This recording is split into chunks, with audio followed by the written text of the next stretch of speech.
I'm Bobby McGee from Bobby McGee Endurance Sports, and with me I have Ross Tucker, absolutely one of the world's leading exercise physiologists at the heart of a lot of programs like South African Sevens Rugby, which is now an Olympic sport, so it will be getting a lot more attention in the future. And great exercise physiologist and a world leader on many areas, Professor Timothy Noakes.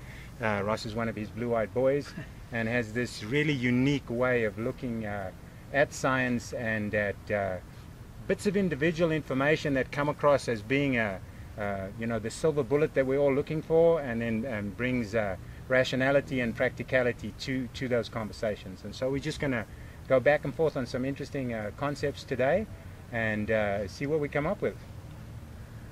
Yeah, good. Always good to chat, Bobby. I find it very stimulating. I think you know a lot more about certain scientific things than I do, so I learn from you more than you'd from me, I think. When it comes to things like this, I think what it is I try and make it practical. And I've always considered myself as just like I was in South Africa, the Afrikaans mom and the English dad, so standing astride these two communities, that I try and connect what you guys do in the lab and from a scientific perspective with practical stuff, so that we as coaches can go out there and apply that. I remember, Tim used to call me in and say, okay, how do you taper these athletes, and what are you doing over and above the stuff that we suggest? So, I think that that synergy between exercise physiologists and coaches is something that pride and ego prevents, and I think performances could be escalating if these two communities synergize more effectively, because truth be told, the amount of stuff that I learned from your website and the stuff that I've gained in terms of how I alter what I do with my athletes based on conversations that I've had with you is far more significant than you give yourself credit for. Thanks.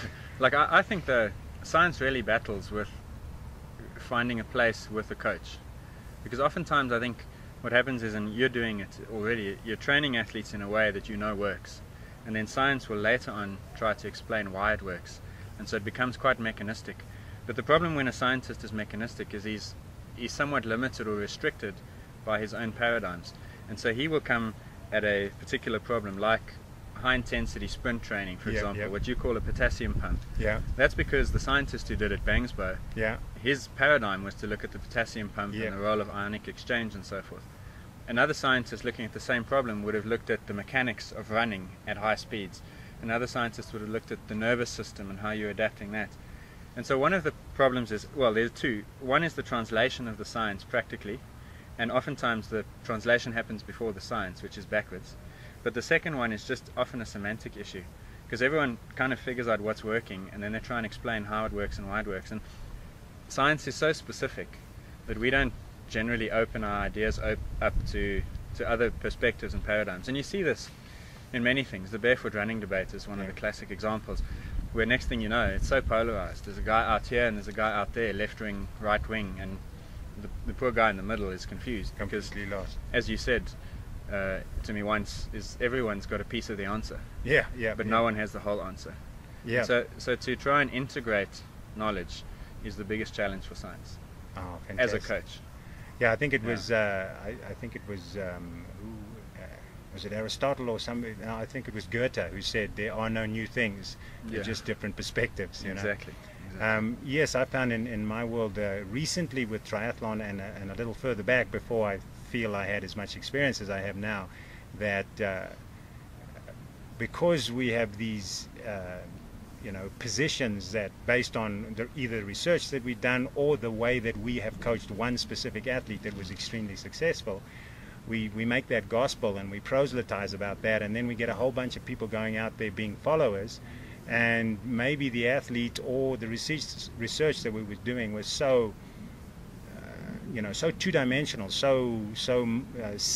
such a singular plane that a whole community loses out on that. I think that's what's happened in American distance running for so long, when we glommed onto interval training and did not do what we should have done in terms of the volumes and in terms of developing the system in that way. And now finally athletes like Galen Rupp are starting to do that, and so we see the resurgence.